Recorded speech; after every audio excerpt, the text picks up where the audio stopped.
Maski police ಠಾಣೆಯಲ್ಲಿ ಹೋಳಿ ಹಬ್ಬ ಹಾಗೂ ರಂಜಾನ್ ಹಬ್ಬದ ಪ್ರಯುಕ್ತ ಶಾಂತಿ ಸಭೆ. ರಾಯಚೂರು ಜಿಲ್ಲೆಯ ಮಸ್ಕಿ ತಾಲೂಕಿನ ಪೊಲೀಸ್ ಠಾಣೆಯಲ್ಲಿ ಬುಧವಾರದಂದು ಬೆಳಗ್ಗೆ 11 ಗಂಟೆ ಸುಮಾರಿಗೆ ಹೋಳಿ ಹಬ್ಬ ಹಾಗೂ ರಂಜಾನ್ ಹಬ್ಬದ ಪ್ರಯುಕ್ತ ಡಿವೈಎಸ್ಪಿ ದತ್ತಾತ್ರೇಯ ಅವರ ನೇತೃತ್ವದಲ್ಲಿ ಶಾಂತಿ ಸಭೆಯನ್ನು ಹಮ್ಮಿಕೊಳ್ಳಲಾಗಿತ್ತು.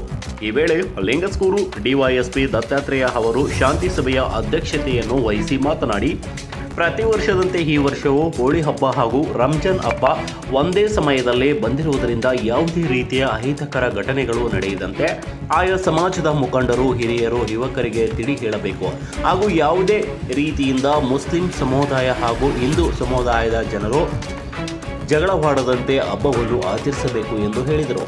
ನಂತರ ಸಿಪಿಐ ರಾಮಪ್ಪ ಅವರು ಮಾತನಾಡಿ, ಮಸ್ಕಿ ಪಟ್ಟಣದಲ್ಲಿ ಕಳೆದ 3 ತಿಂಗಳಿಂದ ನಾನು ಕರ್ತವ್ಯ ನಿರ್ವಹಿಸುತ್ತಿದ್ದು, ಈ ಸಂದರ್ಭದಲ್ಲಿ ಅನೇಕ ರೀತಿಯ ಜಗಳ ನಡೆದಂಥ ಪ್ರಕರಣಗಳು ನನ್ನ ಗಮನಕ್ಕೆ ಬಂದಿದ್ದು, ಸಣ್ಣ ಪುಟ್ಟ ಜಗಳಗಳು ದೊಡ್ಡ ಮಟ್ಟದ ಜಗಳವಾಗುವಂತಹ ಸ್ಥಿತಿ ನಿರ್ಮಾಣವಾಗಿದ್ದು, ಅಂತಹ ಘಟನೆಗಳು ಹಬ್ಬಗಳ ಸಂದರ್ಭದಲ್ಲಿ ನಡೆದರೆ ಯಾವುದೇ ರೀತಿಯ ಕ್ಷಮೆ ಇಲ್ಲದೆ ಕಾನೂನು ರೀತಿಯಿಂದ ಕ್ರಮ ಜರುಗಿಸಲಾಗುವುದು ಎಂದು ಎಚ್ಚರಿಕೆ ನೀಡಿದರು. ಇದೇ ಸಂದರ್ಭದಲ್ಲಿ ಸಮಾಜದ ಮುಖಂಡರು ಹಾಗೂ ಪೊಲೀಸ್ ಇಲಾಖೆಯ ಸಿಬ್ಬಂದಿ ವರ್ಗದವರು ಹಾಗೂ ಇನ್ನಿತರರು ಪಾಲ್ಗೊಂಡಿದ್ದರು.